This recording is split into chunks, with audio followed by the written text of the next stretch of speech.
директоры Адилбекова Ғазиза ханымды шақырғымыз келеді.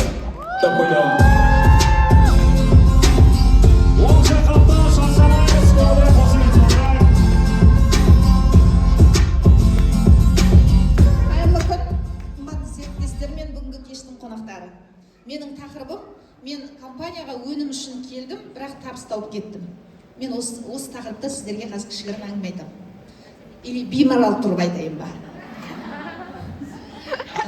Жалпы мен бұл компанияға шейін басқа проектіде 20 жыл жұмыс жасағам. Ол проекті арқылы мен Европа, Азия, Америка 14 рет шетелге шыққам.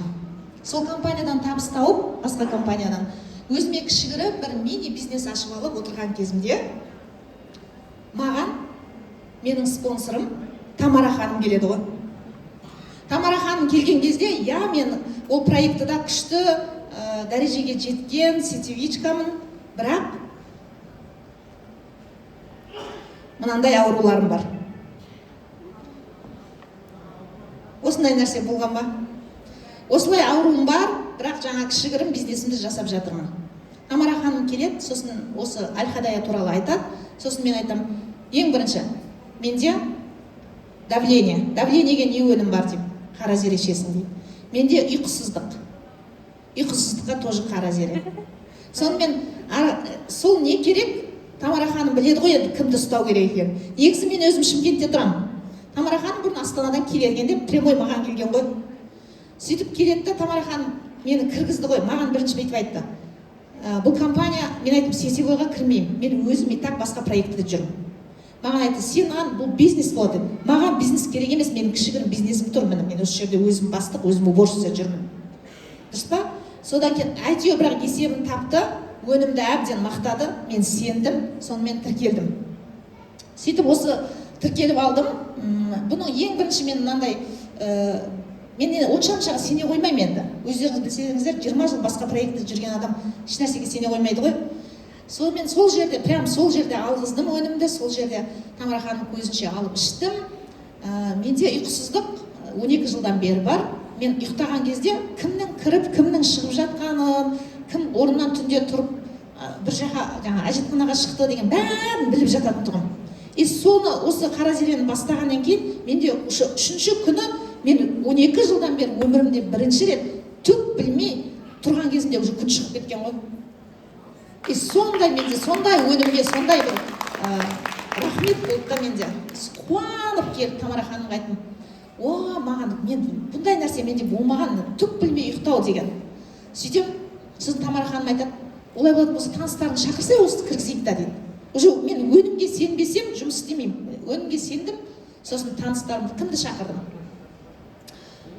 Мен бірінші інілерімді шақырдым.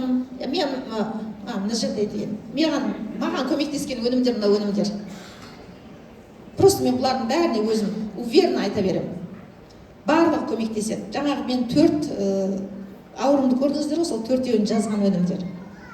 Сонымен мен кімдерді шақырдым? Бірінші інімді шақырамын, сіңлімді шақырамын, келіндерімді шақырамын. Сонымен мен шақырам, бірақ маған ешкім отказ берген жоқ. Бірден шақырған адам барлығы тіркелді. Жаңа Сымбат айтты ғой, 200 адам отказ берді деп.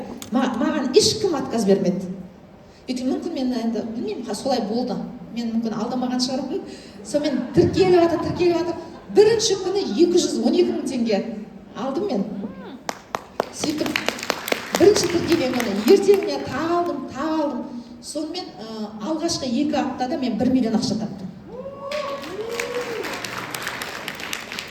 Енді оны көріп тұрғаннан кейін не істеймін мен енді? Өздеріңіз ойдап көрсеңіздерші. Аль-Хадаяны жасап кеттім ғой. Жасап жүрген проектіма уақыт, 100% уақытымның 20% қап кетті да, мен Аль-Хадаяға полностью өтіп кеттім.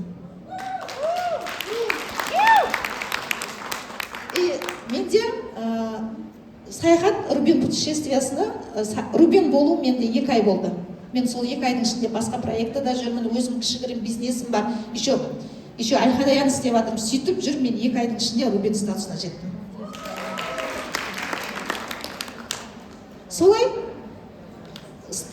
басқа проектіде жүрсеңіздер де, басқа кішігірім бизнестеріңіз болса да, Аль-Хадая сіздерге ешқандай ол зияны жоқ. Наоборот, сіз өзіңіздің отбасыңыздың, бауырларыңыздың, жақындарыңыздың денсаулығын жөндеп, қосымша табыс табасыз.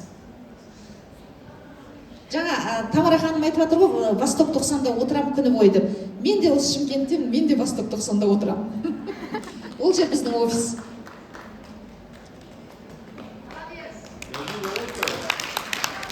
Назарларыңыз үшін рахмет.